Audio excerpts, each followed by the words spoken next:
기도하고 시작하겠습니다. 하나님 아버지 너무나 감사합니다. 오늘 또 귀한 시간을 할애해서 하나님의 말씀을 듣고자 이곳에 온 하나님의 백성들을 기억하여 주시옵소서. 오늘 주어지는 이 말씀이 우리의 영의 양식이 되게 하시고 우리의 신앙이 더욱더 견고해지고 또 하나님의 사랑과 그 하나님의 은혜와 그 복음의 진리가 얼마나 깊고 높고 또 얼마나 넓은지를 배우는 시간들이 되게 하여 주시옵소서. 이 귀한 시간 우리가 시간을 할애한 만큼 하나님께서 우리를 채워주실 줄로 믿고 전하는 입술과 듣는 우리들의 마음을 붙잡아 주시며 겸손케 하실 하나님을 찬양하며 예수님의 이름으로 감사하며 기도합니다. 아멘.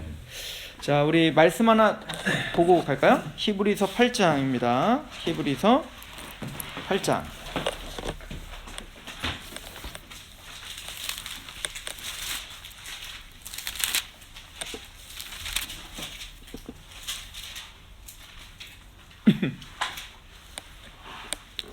자, 히브리서 8장 우리 1절에서 13절까지인데요. 제가 한번 읽어드릴게요. 지금 우리가 하는 말의 요점은 이러한 대제사장이 우리에게 있다는 것이라.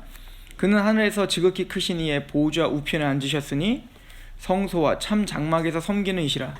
이 장막은 주께서 세우신 것이요 사람이 세운 것이 아니니라. 대제사장마다 예물과 제사 드림을 위하여 세운 자니 이러므로 그도 무엇인가 드릴 것이 있어야 할지니라.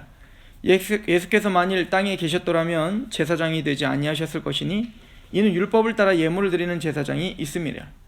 그들이 섬기는 것은 하늘에 있는 것의 모형과 그림자라. 모세가 장막을 지으려 할 때에 지시하심을 얻음과 같으니 이르시되 삼가 모든 것을 산에서 내가 보이던 본을 따라 지으라 하셨느니라. 그러나 이제 그는 더 아름다운 직분을 얻으셨으니 그는 더 좋은 언약 약속으로 세우신 더 좋은 언약의 중보자시라. 저 첫 언약이 무음하였더라면 둘째 것을 요구할 일이 없었으려니와 그들의 잘못을 지적하여 말씀하시되 주께서 이르시되 볼지어다 날이 이르리니 내가 이스라엘 집과 유다 집과 더불어 새 언약을 맺으리라. 또 주께서 이르시기를 이 언약은 내가 그들의 열조의 손을 잡고 애굽 땅에서 인도하여 내던 날에 그들과 맺은 언약과 같지 아니하도다. 그들은 내 언약 안에 머물러 있지 아니하므로 내가 그들을 돌보지 아니하였노라. 또 주께서 이르시되 그날 후에 내가 이스라엘 집과 맺을 언약은 이것이니 내 법을 그들의 생각에 두고 그들의 마음에 이것을 기록하리라. 나는 그들의 하나님이 되고 그들은 내 백성이 되리라. 또 각각 자기 나라 사람과 각각 자기 형제를 가르쳐 이르기를 주를 알라 하지 아니할 것은 그들이 작은 자로부터 큰 자까지 다 나를 알미라. 내가 그들의 불의를 긍휼히 여기고 그들의 죄를 다시 기억하지 아니하리라 하셨느니라. 새 언약이라 말씀하셨음에 첫 것은 낡아지게 하신 것이니 낡아지고 새하는 것은 없어져가는 것이니라. 아멘. 자, 히브리 기자는 우리에게 좀 새 언약에 대한 이야기를 해주고 있어요. 그래서 오늘 그 첫 번째 시간에는 새 언약에 대한 이야기를 하게 됩니다. 특히 지금 히브리 기자가 어떤 이야기를 하면서 새 언약에 대한 이야기를 하고 있죠, 지금? 특별히 제사장이 대속죄일 날 양을 잡아서 제사를 드리고 있는 어떤 그 모형을 지금 우리에게 보여주고 있죠. 그래서 하나님께서 모세에게 오늘 말씀해 보면 모세에게 성막을 져라 라고 이제 이야기를 해요. 성막은 문이 하나고 그리고 들어가면 바로 번제단이 있고요. 그리고 물두멍, 세숫대와 같이 생긴 물두멍이 있고 그리고 이렇게 큰 성막에 두 칸으로 나눠지게 돼 있어요. 그리고 여기를 성소라고 부르고 여기를 지성소라고 불러요.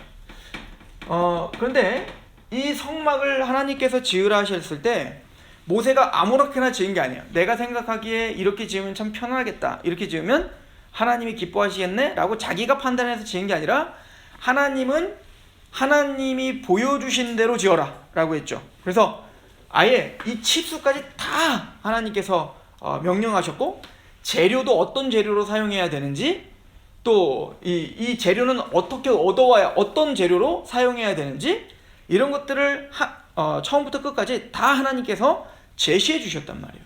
그런데 히브리 기자는 뭔 얘기하는 거냐면 이 성소가 나중에 이제 이 모세의 이 성막이 뭘로 발전하는 거냐면 이제 그 왕국이 세워졌을 때, 다윗 왕국이 세워졌을 때 다윗이 이제 이 성막 말고 진짜 하나님의 성전을 지어드리겠습니다 라고 했더니 네 아들이 질 거야 라고 해서 솔로몬이 솔로몬 성전을 짓죠. 그죠? 근데 이 솔로몬 성전이나 이 성막이나 둘 다 뭐냐면 하나님이 지으라 하신 대로 지으는 거예요. 그러니까 그런데 이 히브리 기자는 뭔 얘기하냐면 이 성소가 하나님이 지으라고 한 데서 모세가 지었는데 그 이유가 뭐냐면 지금 이것은 그냥 이 땅에서 하나님을 만나 또 양을 잡고 소를 잡는 제사를 드리는 것도 중요하지만 사실은 그거보다 더 중요한 게 뭐냐면 이 성막에서 이루어지는 모든 일들과 또 기구들과 제사장들을 통하여 하늘에 진짜 성전이 있다는 얘기인 거예요. 그러니까 이거는 진짜 성전이 진짜 성막이 아니라는 거예요. 그러니까 이것은 하늘에 있는 진짜 성전을 모형하고 있는 거죠. 그러니까 하늘에 있는 진짜 성전을, 하늘의 성소와 지성소를 우리에게 그 진짜 성전에서 이루어지는 일들과 그게 무엇인지 우리에게 알려주기 위해서 이 성막을 어떻게 하셨다는 거예요? 모형으로 이 땅에 잠시 동안 모세에게 보여주셨다는 거예요. 자, 그리고는 하나님께서 말씀하시되 이것은 옛 언약이다 라고 표현하고 있어요. 그러니까 이건 뭐냐면 모세를 통해서 시내산에서 하나님께서 주신 그 언약, 뭐죠? 한마디로 말하면 율법을 가리키겠죠. 그죠? 그 율법을 지금 뭐라고 부르냐면 옛 언약 이렇게 부르고 있어요. 그죠? 근데 이 옛 언약은 새하여지고 폐하여지고 없어지고 사라지는 것이다 이렇게 표현하고 있죠. 그러면 이 옛 언약은 뭐를 모형할까요? 당연히 옛 언약이 있다는 건 뭐가 있다는 거예요? 바로 새 언약이 있다는 거죠. 새로운 언약을 하나님이 체결해 주셨다는 거예요. 이 옛 언약은 없어지고 사라지는 것인데 새 언약이 뭐요? 영원히 있을 언약이다 라고 이야기를 한다고요. 그러니까 오늘은 사실은 지금 히브리 기자가 말하는 옛 언약이 뭐고 새 언약이 무엇인지를 우리가 좀 확인해 볼 필요가 있다라고 하는 것입니다. 자, 그러면 이 옛 언약은 우리가 율법이라고 제가 답을 드렸는데 뭐라고 쓰여 있는지 한번 볼까요? 우리 이제 교재를 보시면 됩니다. 이 페이지에 보면 에베소서 2장 11절에서 12절 있죠? 우리 같이 한번 읽어보도록 하겠습니다. 시작. 그러므로 생각하라. 너희는 그때 육체론 이방인이요 손으로 육체에 행한 할례를 받은 무리라 칭하는 자들에게 할례를 받지 않은 무리라 칭함을 받은 자들이라. 그때 너희는 그리스도 밖에 있었고 이스라엘 나라 밖의 사람이라. 약속의 언약들에 대하여는 외인이요 예상에서 소망이었고. 옛날에 구약시대에 보면 그 구약시대에는 육적인 이스라엘, 그죠? 육적인 아브라함의 자손이 아닌 우리들은 모두가 다 하나님의 언약에는 외인이었다는 거예요. 우리랑 상관이 없었다는 거예요. 그러나 이제는, 그러니까 이 옛 언약은 누구에게 국한된 언약이라는 거예요? 바로 이스라엘 백성들, 육적인 이스라엘 백성들에게 주신 언약이었다라고 하는 것을 우리에게 보여주고 있죠. 자, 그런데 12절부터 다시 보시면 그 밑에 있죠? 에베소서 2장 12절에 그때에는 너희는 그리스도 밖에 있었고 이스라엘 나라 밖의 사람이라. 약속의 언약들에 대한 외인이고 세상에서 소망이 없고 하나님도 없는 자더니. 근데 이제는 뭐예요? 예수님이 이 땅에 오셨고 예수님이 십자가와 부활 사건이 있은 이제부터는 전에 멀리 있던 너희가 그리스도 예수 안에서 그리스도의 피로 가까워졌다. 이제는 육적인 이스라엘이 진짜 이스라엘이 아니라 예수님의 피값으로 이제는 하나님의 언약이 누구 언약이 됐다는 거예요? 우리의 언약이 됐다 라고 표현하고 있죠. 좀 더 가봅시다. 14절. 그는 우리의 화평이신지라 둘로 하나를 만드사 원수된 것 곧 중간에 막힌 담을 자기 육체로 하시고 예수님의 십자가의 죽으심으로 담이 허물어졌어요. 이제는 유대인이나 이방인이나 이제는 뭐 특별한 민족이 있어요? 없어요? 없습니다. 그리고 말을 하죠. 16절. 또 십자가로 이 둘을 한 몸으로 하나님과 화목하게 하려 하심이라. 원수된 것을 십자가로 소멸하시고 또 오셔서 먼 데 있는 너에게 평안을 전하시고 가까운 데 있는 자들에게 평안을 전하셨으니 이는 그로 말미암아 우리 둘이 한 성령 안에서 아버지께 나아감을 얻게 하려 하심이라. 그러니까 예수님의 십자가 사건으로는 이제는 우리가 구약 시대에는 우리가 율법으로 하나님의 언약에서는 외인들이었죠. 그죠? 이제 왜냐면은 진짜로 아브라함의 자손 중에 누구? 이스마엘도 안 되고 오직 이삭의 혈통. 이삭에게는 두 아들이 있었죠. 야곱과 에서가 있는데 에서의 혈통 안 되고 꼭 누구의 혈통? 야곱의 12아들들의 자손들만 아브라함의 약속에 뭔가 혜택을 누릴 수 있다라고 믿었던 시대가 바로 구약 시대였단 말이에요. 그런데 이제는 예수님의 십자가 사건으로 이제는 어떻게 된 거예요? 그 아브라함의 자손이라고 하는 개념이 이제 육체적인 혈통적인 자손이 아니라 믿으면, 예수님을 믿으면 그 그리스도 안에서 우리가 다 누구의 자손이 되는 거예요? 아브라함의 자손이 됐다. 이제는 성경의 이야기가 저 이스라엘의 이야기가 아니라 누구의 이야기다? 우리의 이야기가 됐다. 이게 누구를 통해서 가능하게 됐다? 예수님의 피로 말미암아 가능하게 됐다. 지금 그렇게 우리에게 설명해 주고 있죠. 보세요. 옛 언약을 하나님이 이스라엘과 체결했을 때, 그 언약에는 반드시 그 언약을 보증하는 게 있어요. 예를 들어서 우리도 계약서를 아무리 그럴듯하게 써놔도 계약서에는 반드시 뭐가 찍혀 있어야 돼요? 사인이나 도장이 찍혀야 그 계약이 성립되고 그 계약이 효력을 발휘하는 거잖아요. 마찬가지로 하나님의 약속도, 하나님의 언약도 반드시 그 언약이 우리에게 성취되기 위해선 그 언약의 사인이 필요하단 말이에요. 그 언약의 도장이 필요하다는 얘기인 거예요. 그런 것처럼 고대 사회에는 바로 지금 이 성경에서 말할 때 우리에게 이 언약이 성취되다, 이 언약은 반드시 지켜질 것이다 라고 보증하는 게 뭐냐면 피였어요. 피. 즉 이 피로 보증한다는 건 뭐냐면 생명을 걸고 그 언약을 지킨다 라고 하는 개념이 있겠죠. 자, 그래서 우리 6페이지에 가보면 10번에 짐승의 피로 세워진 언약이다 했죠. 히브리서 우리 9장 18절에서 19절 한번 같이 읽어볼까요? 히브리서 9장 18절에 19절 시작. 이러므로 첫 언약도 피 없이 세운 것이 아니니 모세가 율법대로 모든 계명을 온 백성에게 말한 후에 송아지와 염소의 피 및 물과 붉은 양털과 우슬초를 취하여 그 두 마리와 온 백성에게 뿌리며.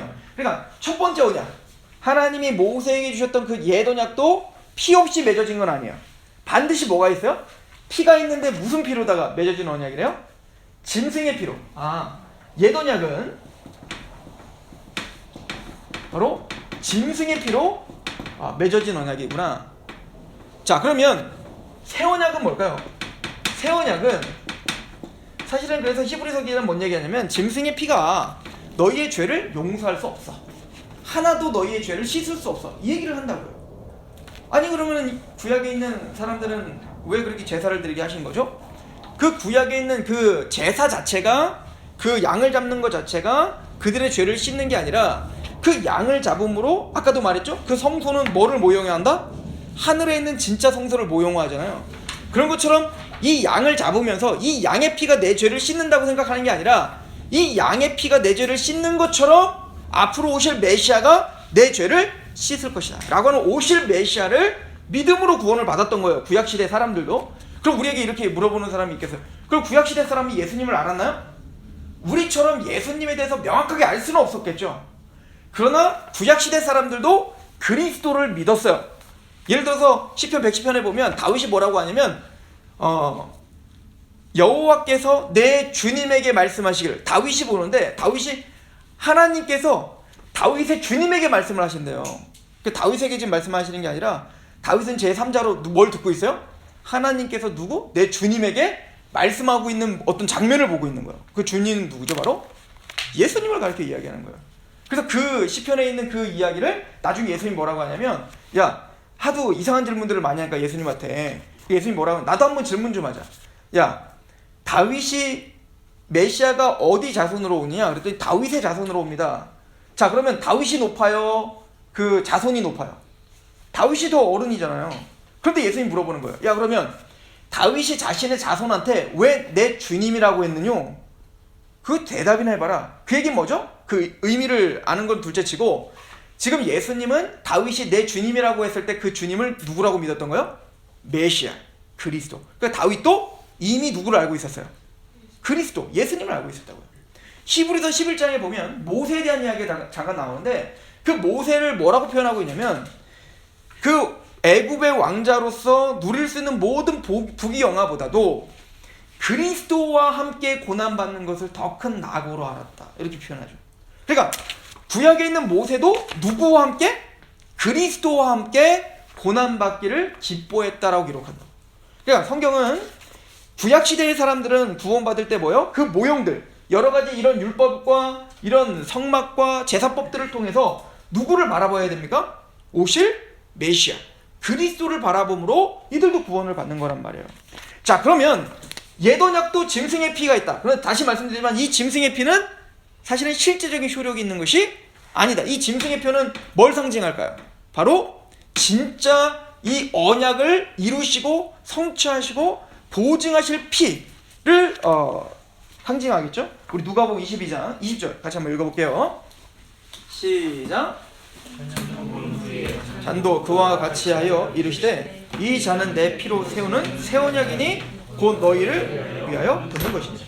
근데 예수님 말해요. 성만찬 지금 하고 계시는 거예요. 예수님이 제자들에게 이렇게 앉아서 성만찬을 하시면서 예수님 말하고 자신의 그 포도주를 따라 주시면서 이 잔은 내 피다. 그리고 뭐라고 하죠? 이 피가 바로 새 언약을 위한 피다라고 표현하고 있죠. 그러니까 이런 거 같아요. 계약서를 썼는데 계약서의 막도장보다 진짜 중요한 거는 뭘 찍어야 돼요? 직인을 찍고 아니면은 그걸 뭐라고 하죠? 인감을 찍죠. 그런 것처럼 새 언약은 바로 하나님의 아들이신 예수님의 피로 보증하시는 언약인 거예요. 그죠? 그러니까 옛 언약과 새 언약은 달라요. 그러면 이 새 언약과 옛 언약이 도대체 무엇을 이야기하는지를 우리가 좀 확인해 볼 필요가 있다는 거예요. 자, 옛 언약은 아까도 말했지만 뭐라고 제가 말씀드렸죠? 옛 언약? 율법이에요. 우리 히브리서 8장 9절 밑에 있죠? 같이 한번 읽어봅시다. 시작. 또 주께서 이르시기를 이 언약은 내가 그들의 열조의 손을 잡고 애굽 땅에서 인도하여 내던 날에 그들과 맺은 언약과 같지 아니하도다. 그들은 내 언약 안에 머물러 있지 아니하므로 내가 그들을 돌보지. 자, 그 옛 언약은 뭐예요? 애굽 땅에서 인도하여 내던 날에 그들과 맺은 언약. 이게 뭐예요? 시내산에서 모세가 받은 율법을 가리켜 이야기를 하고 있는 거죠. 자, 옛 언약은 바로 율법임을 우리가 이제 확인한 거예요. 자, 그러면 지금 율법과 그럼 새 언약은 뭘까요? 예수님의 피로 우리에게 체결된 언약, 복음을 가리켜 이야기하는 거예요. 우리가 지금까지 배웠던 예수님의 십자가와 부활의 이야기, 예수님의 십자가 사건으로 우리 죄가 씻어지고 예수님이 십자가 다 이루었다 할 때 하나님의 의가 이루어져서 우리가 그 예수님을 믿을 때 죄가 없으신 이를 우리를 대신하여 죄로 삼으신 것은 우리로 하여금 하나님의 의가 있게 하려 하심이라. 고린도후서 5장 21절에 있는 것처럼 우리가 예수님을 믿을 때 우리의 죄는 누구에게로 전가되고 예수님께로 전가되고 예수님이 십자가에서 다 이루신 하나님의 의는 누구에게 전가되고 우리에게 전가돼요. 이걸 뭐라고? 이신칭이라고 하죠. 우리가 이 사실을 믿을 때 우리를 의롭다 하신다는 거야. 이게 지금 우리 1단계에서 배웠던 내용이잖아요. 즉 이것이 뭐냐면 바로 새 언약인 겁니다. 그러니까 오늘은 율법과 복음이 도대체 무슨 관계가 있고 그리고 이 새 언약이 도대체 뭔가, 이 복음이 도대체 무엇인가, 우리가 예수님으로 알며 구원받았습니다 라고 말하고 있는 그것이 이미 구약 속에 이미 다 얘기되어 있는 거예요. 그러니까 로마서 우리 1장을 잠깐 한번 가보시겠어요? 지금 여기는 없습니다. 성경을 직접 펴보세요. 사도 바울이 로마서에 복음을 전하면서 사도 바울이 강조했던 게 있어요. 자, 로마서 1장 우리 2절 한번 읽어보겠습니다. 로마서 1장 2절 시작. 이 복음은 하나님이 선지자들을 통하여 그의 아들에 관하여 성경에 미리 사도 바울이 전한 복음은 그냥 한순간 사도 바울이 만든 게 아니라 사도 바울이 뭐라고 하죠? 이미 선지자들, 이미 구약 시대부터 이 복음을 이미 어떻게 하셨다는 거예요? 약속하고 선포했다. 구약 전체가 사실은 다 뭔 얘기하는 거예요? 지금 이 복음, 우리가 믿고 있는 그 복음을 이야기했다 라고 사도 바울은 이야기하고 있는 거죠. 자, 그러면 어디에 성경, 구약 어디에 과연 이 복음을, 십자가의 복음을 이야기하고 있었는가? 그런 이야기들을 오늘 같이 하려고 하는 것입니다. 자, 이 율법, 이 옛 언약이라고 표현한 것은 율법인데, 우리가 그 신학교에서 조직 신학이라는 걸 배우면요, 그리고 이제 웨스트민스터 신앙고백서라고 이제 들어보셨죠?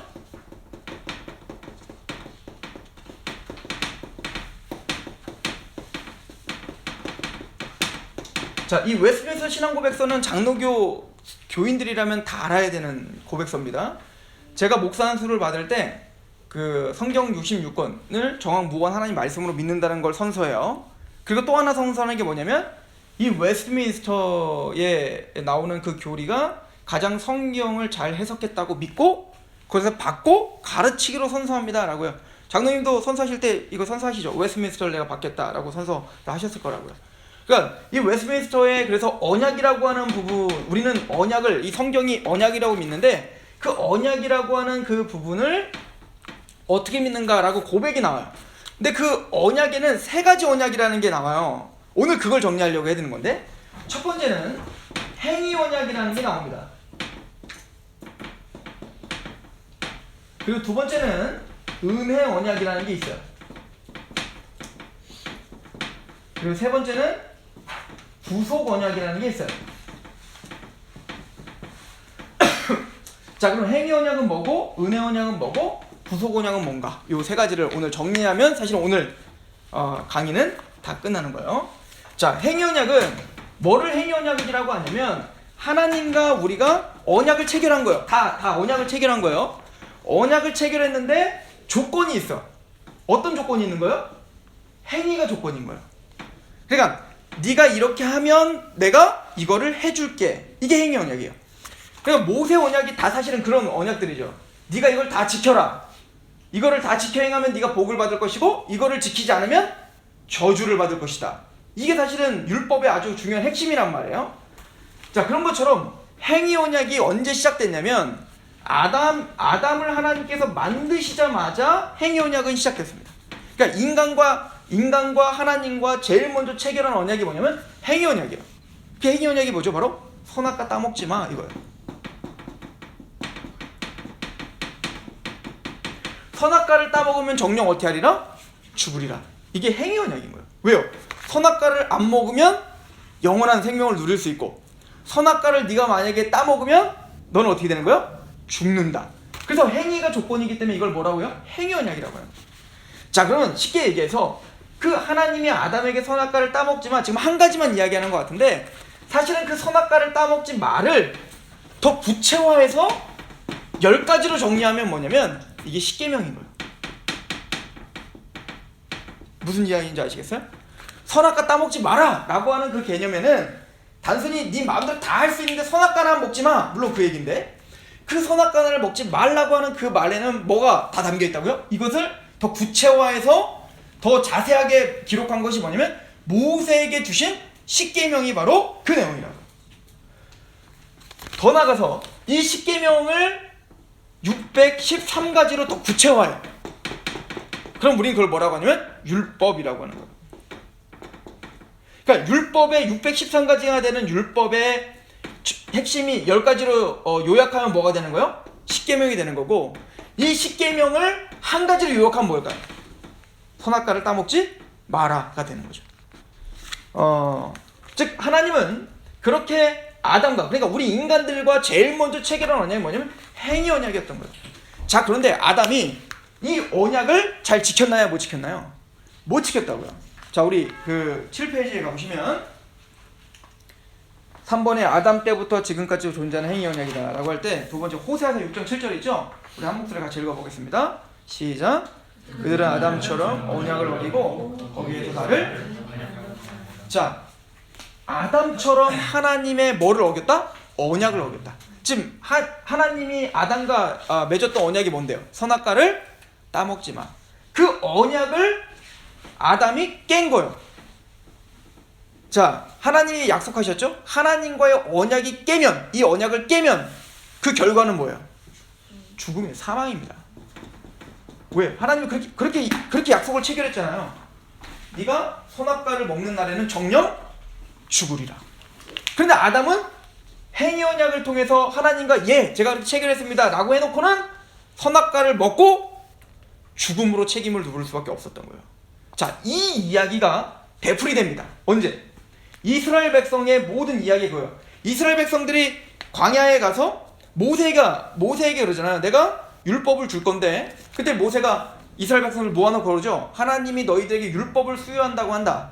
하나님의 법을 알려준다고 한다. 어떻게 할래? 그랬더니 이스라엘 백성들이 어떻게 하죠? 다 지켜 이제 계약이 체결된 거예요. 하나님과 언약이 체결된 거라고요. 내가 너에게 율법을 줄 건데 이 율법을 다 지켜야 돼. 어떻게 할래? 그랬더니 얘네들이 어떻게 했어요? 예, 제가 다 지키겠습니다 라고 하나님과 율법을 체결했다고요.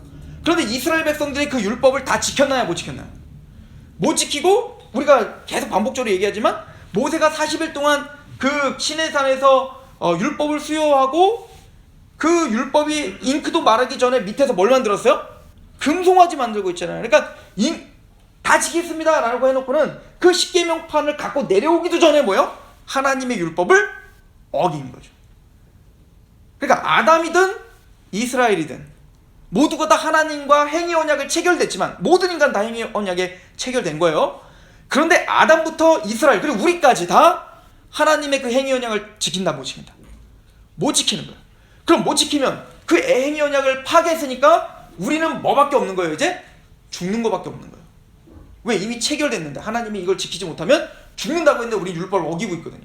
그래서 우리는 죽어야 되는 겁니다, 원래. 그게 행위 언약인 거예요. 그 행위 언약에는 사랑이 없고, 거기에는 자비가 없고, 긍휼이 없는 거예요. 오늘날도 마찬가지라고 사도 바울은 로마서에 말을 하죠. 우리 로마서 2장 12절 보세요. 무릇 율법 없이 범죄한 자는 여기 있죠? 무릇 율법 없이 범죄한 자는 또한 율법 없이 망하고, 무릇 율법이 있고 범죄한 자는 율법으로 말미암아 심판을 받으리라. 그죠? 그 율법이 우리 모든 심판의 잣대가 된다고요. 그러니까 나는 깨끗하게 살았는데, 난 도덕적으로 괜찮은데, 나 옆집 누구보다도 나는 뭐 이렇게 나쁘게 살지 않았는데, 우리는 우리의 기준으로 죄가 없다고 말한단 말이에요. 그래서 제가 말씀드리지만 항상 사우디아라비아에 가면 사우디아랍 법을 따라야죠. 그죠? 그 사우디아라비아에 가면 그 무슬림 지역에 가면 그 지나가는 여자들이 다 히잡을 쓰고 있잖아요. 그죠? 히잡을 써서 눈만 딱 보인단 말이에요. 근데 만약에 그 다른 남자가 그 히잡을 쓴 그 여인의 눈을, 너무 이쁘니까 눈을 딱 쳐다보고 마주친 거예요. 그럼 신고하면 잡혀갑니다. 성희롱으로. 그죠? 아니 무슨 소리예요? 그냥 눈이 이뻐서 그냥 바라본 건데, 이게 무슨, 우리나라에서는 이런 걸로 다 성희롱이라고 말하지 않아요. 그러나 그것은 말이 통해요, 안 통해요? 안 통하는 거예요. 그 나라에서는 그 나라 법으로 처리를 받는 거예요. 우리 인간의 기준이 하나님의 심판대에서는 전혀 무용지물입니다. 우리가 어떻게 살았고 내 가치 판단이 어떻든 그거와 상관없이 하나님은 하나님의 심판대에서 반드시 하나님의 기준, 뭘까요? 율법입니다. 그 율법의 기준으로 우리를 처리하실 거라는 얘기인 거예요. 그리고 그 율법의 기준이 뭐죠? 난 살인 안 했는데? 아니, 형제를 보고 미워한 자는 이미 살인했느니라. 나는 간음 안 저질렀는데요? 아니, 음욕을 품은 자마다 이미 마음에 간음했느니라. 즉 하나님은 그 패부까지 살펴보시면서 그 패부의 동기와 태도가 죄라면 그건 죄인 거예요. 쉽게 예를 들어서 내가 뭔가 봉사를 하는데 이 봉사가 정말 하나님을 위한 게 아니라 이거에서 내가 뭔가 좀 얻어내야지? 그럼 동기와 태도에 있어서 이미 하나님을 위한 게 아니게 되는 거죠. 그러니까 그런 하나님의 거룩한 기준에 비하면 우리는 뭐요? 행위 언약을 매번 짓고 있는 거죠. 이것은 보세요. 아담이 선악과, 이 행위 언약이 첫 번째 아담이 선악과 따먹은 거라고 했는데, 아담이 선악과를 따먹었을 때 상태가 어땠나요? 아담은 죄가 없었어요. 그래서 아담은 천사처럼 거룩했다고요. 왜? 죄라는 게 없었으니까. 그래서 아담을 뭐라고 표현하냐면, 신학자들은 가변적인 상태다 이렇게 표현해요. 완성된 상태는 아니에요. 가변적 상태라는 건 뭐냐면 변화가 가능하다는 건데, 즉 뭐냐면 이 아담은 선악과를 따먹을 수도 있고 선악과를 안 따먹을 수도 있는 중간인 거예요. 죄가 없는 상태. 그럼에도 불구하고 아담은 선악과를 따먹었다 안 따먹었다? 따먹었다. 자, 우리는 그럼 우리는 가변적 상태일까요? 천만에요. 우리는 가변적 상태가 아니에요. 성경은 우리를 가변적 상태라고 말하지 않아요. 우리는 죄를 지을 수도 있고 안 지을 수도 있는 사람들이 아니라 우리는 죄를 지으는 사람이에요. 그냥 우리는 이미 타락했어요. 모든 사람은 죄를 범하였으면 하나님의 영광에 이르지 못하던, 만물보다 심히 부패한 게 사람의 마음이라 누가 능히 이를 알려면, 하나님이 보시기에 우리는 모두가 다 치우쳐 있다니까요. 우리는 선을 택할 수 있는 실력이 없다니까요. 아이 나는 선을 택하고 난 누구를 도와줬는데 태도와 동기를 다 살펴보면 그는 이기적인 내 것을 위한 것이지 동기와 태도로 다 패물을 살펴보면 하나님 앞에 거룩한 건 없는 거예요. 자 보세요. 아담이 죄가 없는 상태여서 선악과가 있는데 선악과를 따먹었어. 그럼 우리가 만약에 이 상태로 만약에 에덴 동산에서 선악과가 있으면 어떻게 할까요? 얘야 선악과 따먹지 마. 그거 우리 막 먹고 있는 거예요 이미. 아담이 하나 따먹었다면 우리는 100개 1000개를 따먹을 사람들이란 말입니다. 그죠? 그러니까 우리는 성경이 지금 우리에게 가르쳐주는 건 하나님의 그 거룩하신 행위의 기준의 행위 언약은 이스라엘 백성들을 통해서도 우리에게 보여주는 건 뭐죠? 너희가 파기했고 너희는 그 행위 언약의 기준에 속할 수 없다.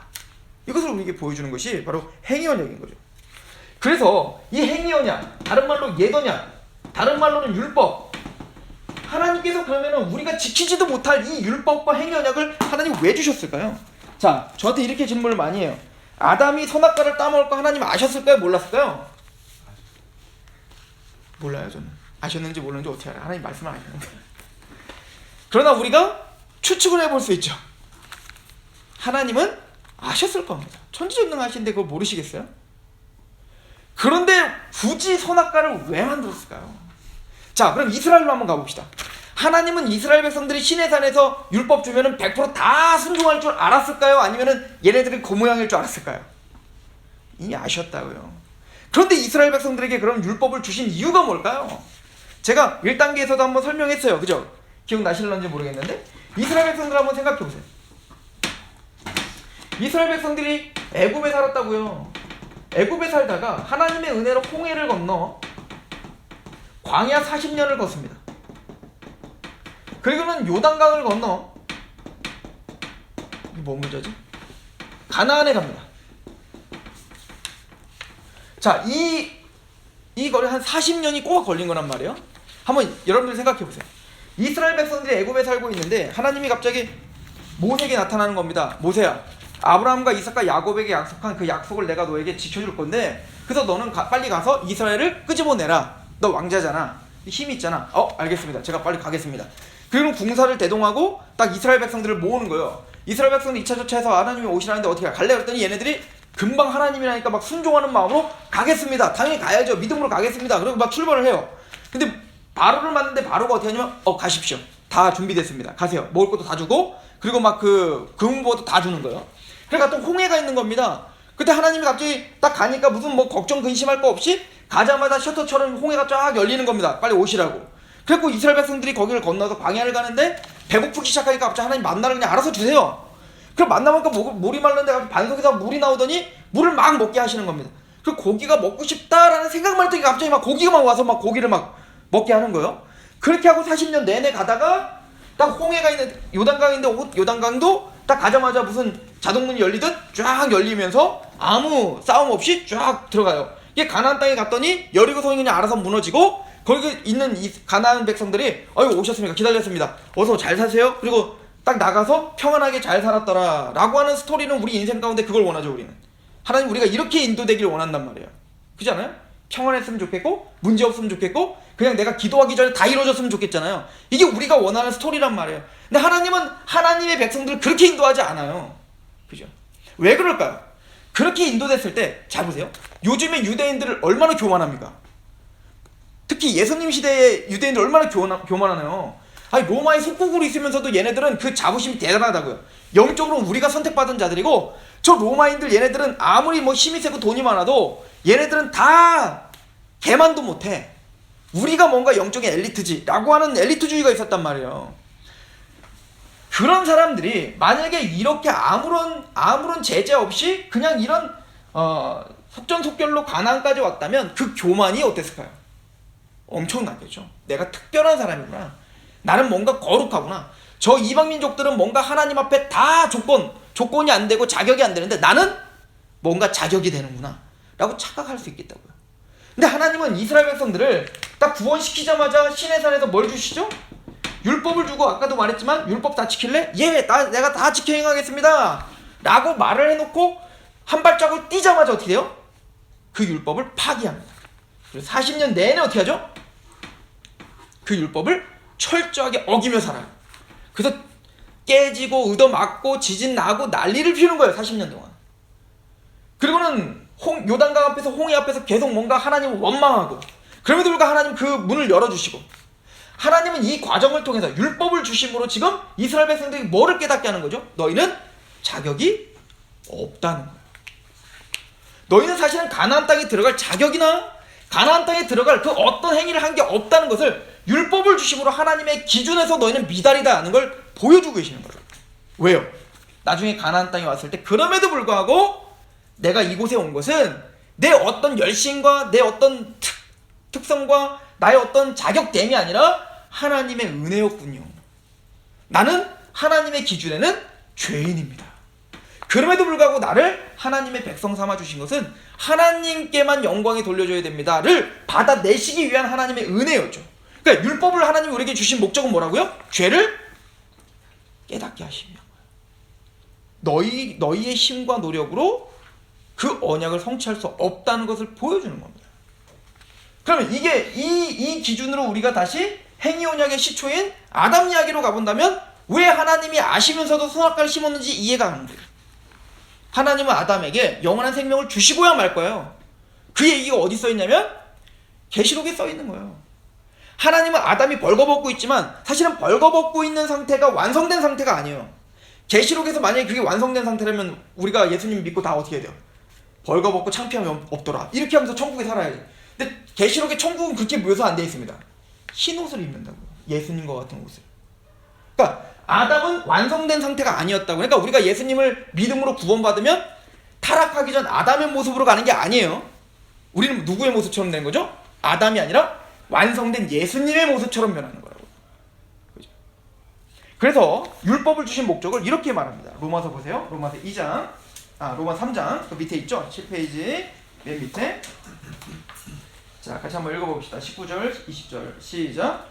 우리가 알거니와 무릇 율법이 말하는 바는 율법 아래에 있는 자들에게 말하는 것이니 이는 모든 입을 막고 온 세상으로 하나님의 심판 아래 있게 하려 하시니라. 그러므로 율법의 행위로 그 앞에 의롭다함을 얻을 육체가 없는 율법은 하나님이 율법, 옛 언약, 행위 언약을 주신 목적은 뭐라고요? 죄를 깨달아. 우리는 실력이 없다. 우리는 우리의 스스로 구원받을 수도 없고 하나님의 약속을 지킬 수도 없는 존재다는 것을 깨달아라. 그것을 위해서 하나님이 뭘 주시는 거예요? 율법을 주셨다라고 이야기하는 거예요. 그래서 하나님의 행위 언약을 주신 목적 첫 번째 뭐라고요? 죄를 깨달아 낮아지고 겸손하게 하기 위함이다 라고 하는 거고요. 두 번째, 하나님이 율법을 주신 두 번째 목적은 모형과 그림자로 주셨어요. 자, 예를 들어서 하나님은 모세에게 옛 언약을 주셨죠? 아까도 말했지만 어떤 게 옛 언약에 있어요? 율법에는 한 세 가지 정도가 있어요. 하나는 뭐냐면 제의적인 율법이라는 게 있고요. 두 번째는 그 윤리적인 율법, 도덕적 율법, 그리고 세 번째는 시민법이에요.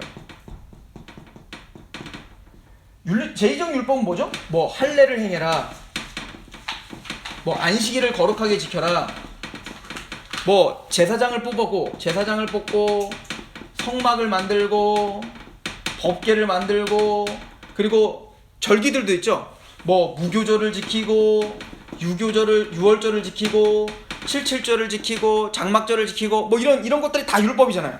그걸 뭐라고 하냐면 제의적인 율법이라고 불러요. 그리고 두 번째는 뭐냐면 윤리적인 율법은 뭐예요? 십계명을 비롯한, 십계명이 대표적이죠. 그죠? 윤리적인 율법이 있다고요. 뭐 부모님을 공경하라. 그죠? 그리고 도적질을 하지 말라. 가난하지 말라. 이런 것들이 다 뭐예요? 윤리적인 율법이겠죠? 시민법은 뭐죠? 우리에게는 상관없고 유대인들, 그 이스라엘 백성, 그 시민들에게 주셨던 율법. 이것 중에 대표적인 게 뭐냐면 할례 같은 것도 시민법이 되겠죠. 우리는 할례 받아도 되고 안 받아도 돼요. 그죠? 우리나라는 할례 받죠? 남자들 포경수술 하잖아요. 이게 할례잖아요. 저희 유대인들의. 자, 그런 것처럼 할례는 받아도 되고 안 받아도 되는 거예요. 그러나 이스라엘 백성들은 받아야 되는 겁니다. 그런 시민법들이 있다고요. 뭐 혈병 앓은 자는 뭐 며칠 동안 부정하고, 이건 다 뭐냐면 시민법이란 말이에요. 그죠? 자, 그런데 하나님이 제의적인 율법이든 윤리적인 율법이든 시민법이든 하나님이 우리에게 주신 목적 중에 하나가 뭐냐면 바로 모형과 그림자로 주셨다라고 하는 거예요. 특별히 그 행위 언약에 대해서는 우리가 그 죄를 깨닫는 거에서는 뭐죠? 이 도덕적인 율법이 특별히 잣대가 되겠죠? 죄를 깨닫게 하시기 위해서. 그러나 이 모형과 그림자는 이 제의적인 율법과 시민법이 바로 모형이 되겠죠. 자, 예를 들어서 안식일을 한번 보세요. 하나님이 안식일을 거룩하게 지키라 라고 했어요. 그럼 하나님이 안식일을 거룩하게 지키라고 하신 이유가 뭘까요? 그 안식일 자체가 중요한 게 아니라 하나님은 그 안식일을 통해서 뭐를 설명하고 있냐면 예수님을 설명하고자 한 거야. 그죠? 예를 들어서 유월절을 지켜라. 그럼 유월절이 중요한 게 아니라 유월절을 통해서 누구를 설명하기 위한 거예요? 예수님을 설명하기 위한 거라니까요. 예를 들어 정결법이라는 게 있어요. 무슨 뭐 정결한 짐승이 있고 부정한 짐승이 있고 정결한 사람이 있고 부정한 사람이 있고 정결한 날이 있고 부정한 날이 있고 막 이런 것들이 굉장히 많단 말입니다. 이런 것들도 다 제의법인데 이런 것들도 그게 중요한 게 아니에요. 예를 들어 부정한 짐승 중에 뭐가 있죠? 우리가 잘 먹고 있는 삼겹살도 부정하고 우리가 먹고 있는 오징어도 다 부정하단 말이에요. 원래는 그거대로 구약대로면 그거 먹으면 안 돼. 그런데 그걸 지금도 먹으면 안 된다고 가르치는 교단들이 있다고요. 그 교단은 우리가 안식교라고 하는 거예요. 이단이죠. 그러니까 그런 제의적인 율법들은 이미 다 어떻게 된 거예요? 폐해지고 없어졌어요. 왜냐면 이것들은 신약시대에 있는 우리들에게 이거를 문자적으로 지키라고 주신 게 아니에요. 이것들은 누구를 설명하기 위한 거냐? 바로 오실 예수님을 모형하고 예수님을 설명하기 위한 거예요. 오징어가 뭐 그렇게 더럽겠냐고요. 먹어도 된다고요. 여러분들 돼지고기가 더 몸에 안 좋아요? 소고기가 더 안 좋아요? 뭐 둘 다 안 좋죠 뭐. 근데 돼지 기름은 우리에게 소화가 된다는데 뭐 소고기는 그냥 그 얘기 뭐예요? 별반 다르지 않다는 얘기인 거예요. 돼지가 뭐 이렇게 부정하고 소는 뭐 이렇게 깨끗하게 했냔 말이에요. 하나님은 그냥 정하고 부정하고 하나님의 원칙대로 그냥 세우신 거예요. 뭐 하기 위해서? 그 구약 시대 동안에 뭔가를 설명하기 위한 거죠. 뭐를? 정결한 짐승으로만 하나님이 받으신다는 걸 설명하기 위한 그냥 도구였던 거죠. 자, 예를 들어서 한번 보세요. 우리 골로새서 2장을 보시면 그 밑에 있죠?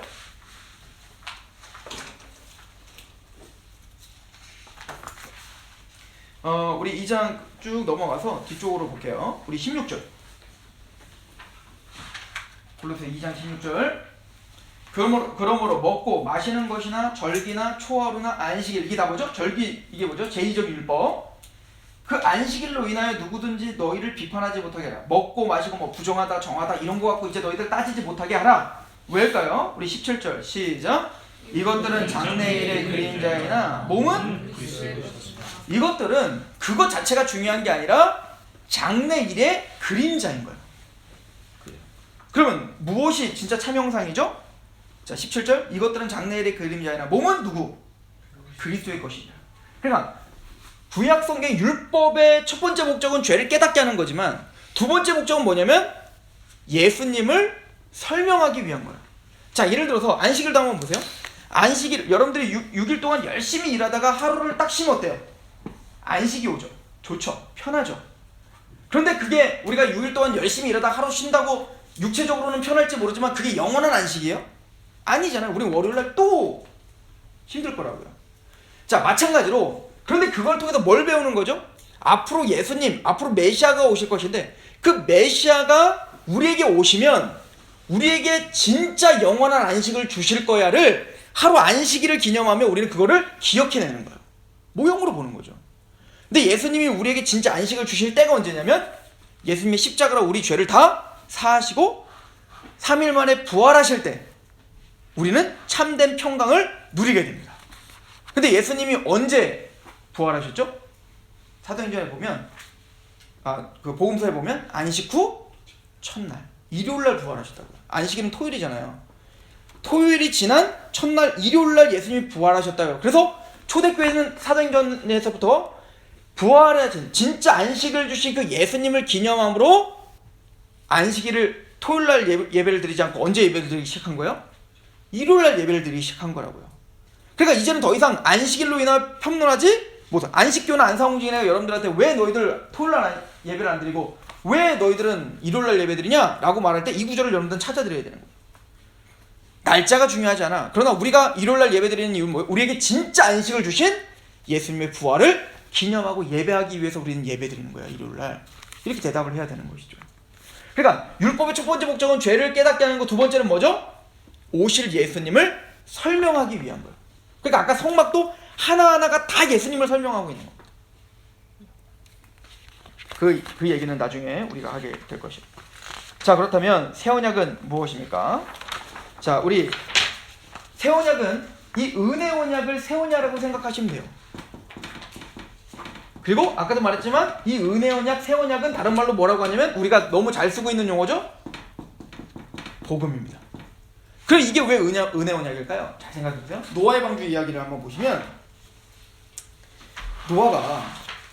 노아의 방주 때 하나님이 이스라엘 모든 백성들이 죄가 반영해서 하나님이 심판했다고요. 그리고는 노아의 방주 심판이 끝났어요. 노아 방주 심판이 딱 끝나자마자 하나님이 약속을 하나 합니다. 뭐냐면 내가 다시는 물로 심판하지 않을 거야. 그 무지개를 보여주잖아요. 그 증표로.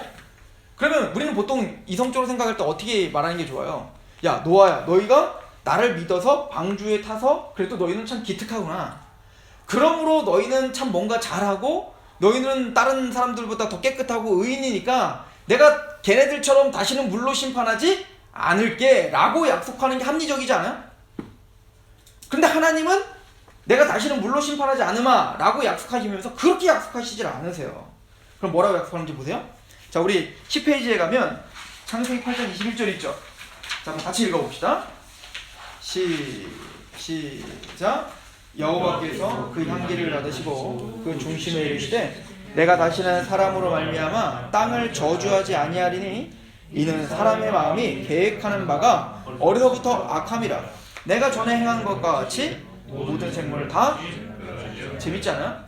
내가 다시는 물로 심판하지 않을게. 근데 왜? 니들은 악하니까. 악하면 심판해야지. 근데 하나님은 반대의 이야기를 하죠. 너희들은 생각하는 것보다 악하기 때문에 구제불능이야. 내가 만약에 다시 물로 심판하는 것을 지금처럼 하면 너희들은 맨날 이렇게 심판받아야 돼. 그러므로 나는 너희에게 심판하지 않을 거야. 이게 은혜인 거예요. 근데 하나님 무턱대고 갑자기 이 약속하는 게 아니에요. 뭐 하시고? 여호와께서 그 향기를 받으시고 제사를 드리는 거예요. 아까도 말했죠. 율법은 오실 메시아에 대한 모형이라고 했죠. 그 향기, 그 제물을 죽이면서 예수님을 설명하고 있단 말입니다. 사실은 그 물로 심판을 받는 것처럼 우리가 다 뭐야? 하나님의 율법을 어겼기 때문에 물로 끊임없이 심판받는 것처럼 우리가 이 제물이 죽는 것처럼 내가 죽어야 된다고요. 근데 나를 대신해서 이 짐승이 대신 죽었다고요. 자, 그럴 때 우리는 뭘 믿어야 된다고요? 그 짐승이 죽는 걸 보면서 나를 위해 메시아가 올 것이다를 믿어야 된다고 했다고요. 그렇게 믿었을 때 하나님은 그 향기를 받으시고 어떻게 하죠? 내가 다시는 너희를 심판하지 않는다. 왜? 네가 착하니까? 아니, 너희는 애초부터 마음이 다 악하기 때문에. 구제불능. 너희 스스로는 구원받을 수 없어서 내가 짐승을 죽여 그 대속제물을 세우고 그 향기를 받고 내가 너희를 용서하고 내가 다시 심판하지 않으마라고만 한다고요. 우리가 한 게 있나 없나? 없다고요. 노아가 한 게 없다고요.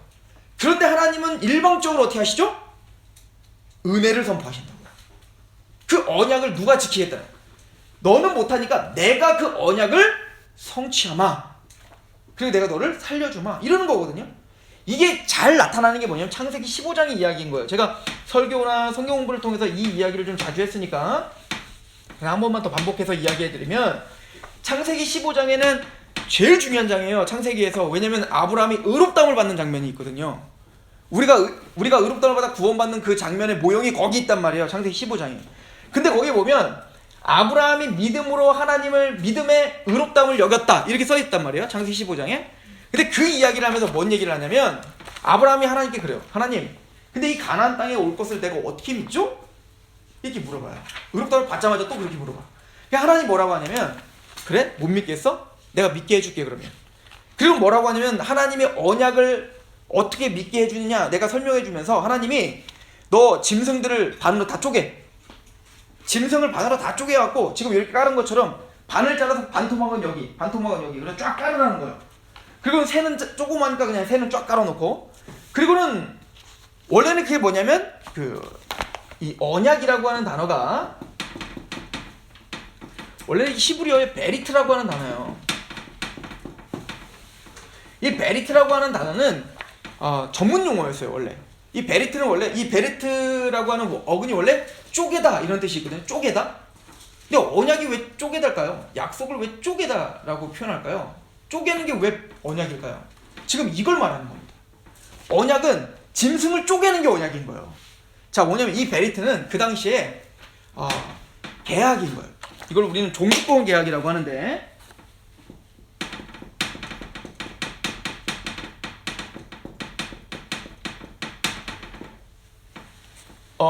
즉 무슨 얘기냐면 큰 나라와 작은 나라가 또 나라와 나라끼리 뭐 계약을 맺잖아요. 조약을 맺잖아요. 근데 그 조약을 맺을 때에는 보통 어떻게 하냐면 그 왕과 왕이 손을 잡고 짐승을 쪼갠 사이를 같이 걸어가게 돼 있었단 말입니다. 자, 그 무슨 의미일까요? 만약에 이 계약을 파기하는 자는 이 짐승이 반으로 쪼개진 것처럼 쪼개질 것이다.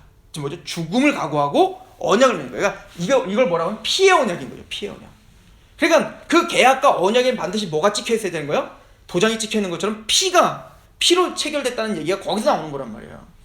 자, 그런데 원래는 큰 나라와 작은 나라가 있다면 큰 나라 황제는 거기 지나갈 이유가 없죠.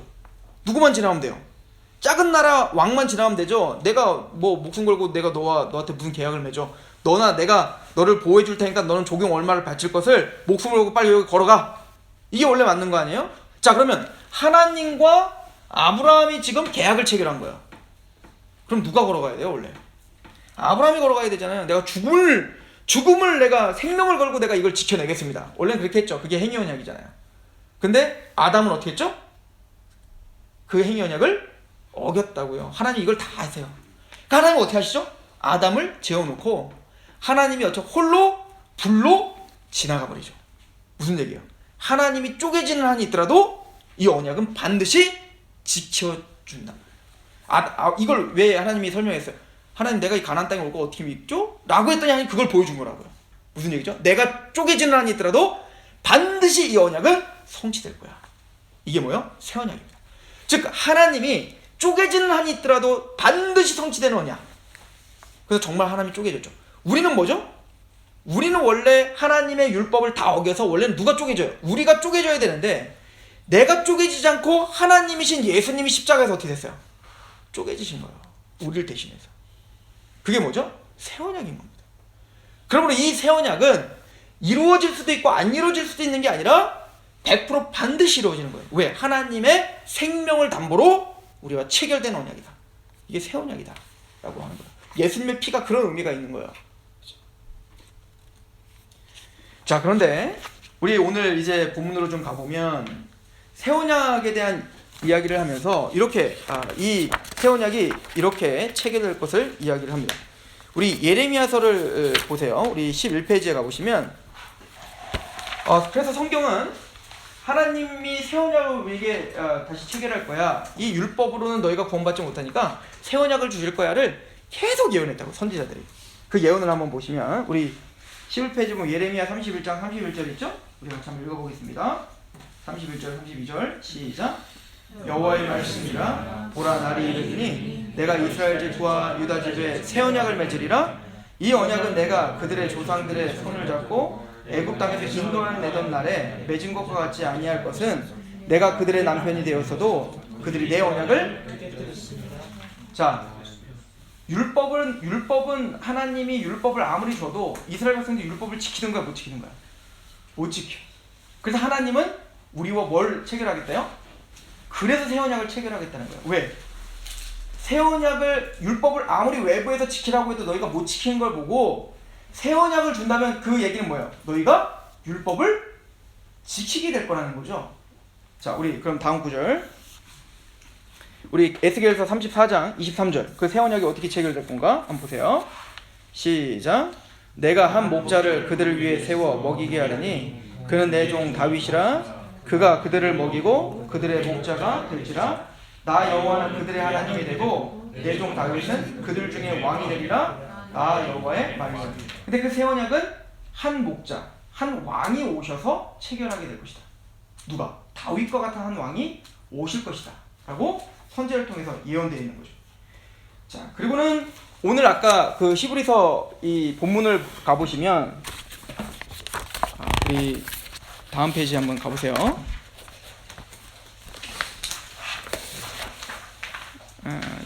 그 히브리서에 있었던 그 내용이 사실은 그 예레미야 31장 31절에 33절 이 말씀을 인용한 거거든요. 자, 요 말씀을 보고 오늘 좀 정리하려고 하는데, 자, 한번 같이 읽어보겠습니다. 31장 31절부터 제가 한번 읽어볼게요. 12페이지에 있죠.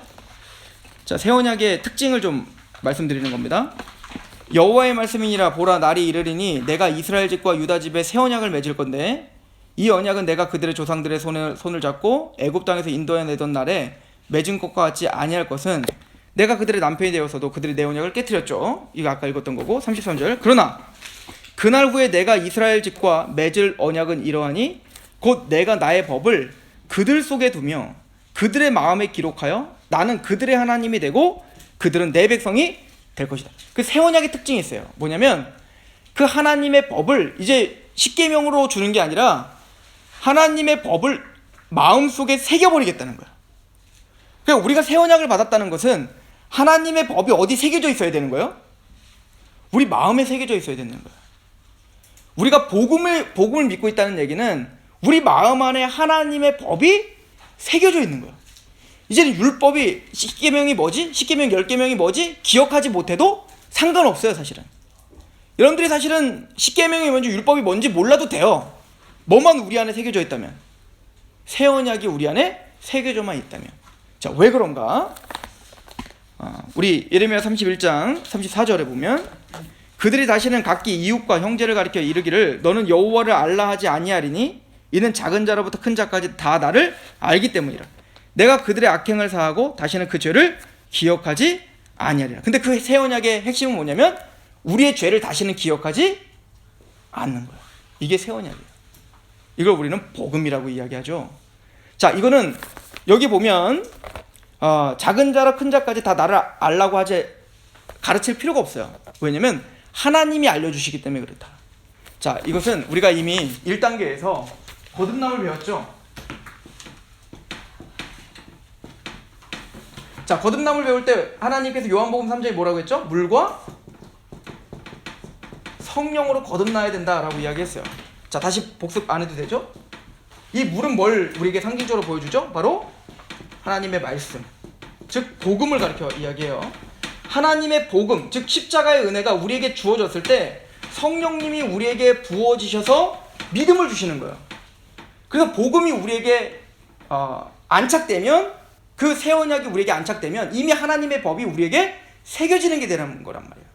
이것을 이야기하는 겁니다. 예를 들어 우리가 십자가를 믿습니다. 그럼 예수님의 십자가를 믿으면 우리는 누가 시키지 않아도 그 하나님을 사랑하게 될 거예요. 그죠? 왜냐면 십자가의 사랑을 우리가 이제 알았으니까. 우리는 자격이 안 되는데 하나님이 우리를 구원시켰다는 걸 아니까. 그럼 하나님을 사랑하게 되면, 하나님을 사랑하면, 마음을 다하고 뜻을 다하고 목숨을 다해 하나님을 사랑하게 되면 우리는 자연스럽게 뭐를 사랑할까요? 하나님의 말씀을 존중하고 사랑하게 될 거예요. 자, 예를 들어서 십계명을 보면 진짜 우리가 하나님을 사랑하면 하나님 외에 다른 우상을 두려고 할까요? 진짜 하나님을 사랑하면 우리가 하나님께 예배를 꼭 드려라 라고 해야지 드릴까요? 안식일을 거룩하게 누가 시키지 않아도 지킬 거 아니에요. 우리가 진짜 하나님을 사랑하면 하나님의 이름을 망령되이 일컫지 않을 거잖아요. 그리고 하나님을 사랑하는 자는 1계명부터 뭐죠? 4계명까지 하나님에 대한 계명이고 5계명, 10계명의 5계명부터 10계명은 다 이웃에 대한 계명이거든요. 그 하나님에 대한 사랑을 정말 하는 사람은 이웃을 사랑할 수밖에 없게 될 거라는 거예요. 그래서 이웃을 사랑하면 어떻게 될까요? 우리가 진짜 사랑하는 사람이 있는데 그 사랑하는 사람의 집에 갔더니 우리 집에 없는 뭔가가 있어요. 막 훔치고 싶은 마음이 들까요? 그건 사랑이 아니겠죠. 우리가 누군가를 사랑하면 10계명을 몰라도 우리는 도적질하지 않을 거라고요. 그 사람의 것을. 그 사람 것을 탐내지 않을 거라고요. 우리는 그 사람이 없는 것을 더 주고 싶겠죠. 그냥 그 십자가의 사랑이 우리에게 새겨지면 하나님의 법이 우리에게 새겨진 거예요. 그래서 누가 시키지 않아도 우리는 뭐요? 하나님의 계명을 지키게 되는 거죠. 그러니까 율법은 우리에게 어떻게 하냐면 이거 지켜, 안 지키면 너는 저주받을 거야. 이거 안 하면 넌 끝난다. 이거 안 하면 지옥 간다. 그러니까 억지로 처음엔 지키는 것 같다가 나중에 어때요? 두려워서 지키는 것 같지만 나중엔 실패하더라는 거예요. 그러나 새 언약은 다르다는 겁니다. 이 새 언약이 심겨지면 그 법이 마음에 새겨져서, 그러니까 마음을 다해서 하나님을 사랑하는 마음으로 이제는 이걸 지키지 않으면 저주받을까봐, 이걸 지키면 복받을까봐 지키는 게 아닌 거예요. 그냥 하나님을 사랑하기 때문에 예배하고, 하나님을 사랑하기 때문에 하나님을 망령되이 걸지 않고, 하나님을 사랑하기 때문에 우리는 뭐죠? 이웃의 물건에 탐내지 않고 그를 더 도와주고 원수된 자에게 우리는 더 사랑할 수밖에 없게 되는 거죠. 이게 새 언약의 원리다라고 성경은 가르쳐주고 있는 거예요. 그래서 성경은 이렇게 이야기합니다. 우리 14페이지로 가보세요.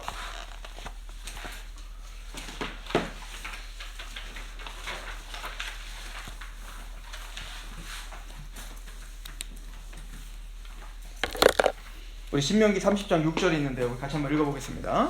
14페이지에 신명기 30장 6절 시작. 내 하나님 여호와께서 내 마음과 내 자손의 마음에 할례를 베푸사 너로 마음을 다하며 뜻을 다하여 내 하나님 여호와를 사랑하게 하사 너로 생명을 얻게 하실 것이라. 즉 마음의 할례라는 게 뭐죠? 거듭남이잖아요.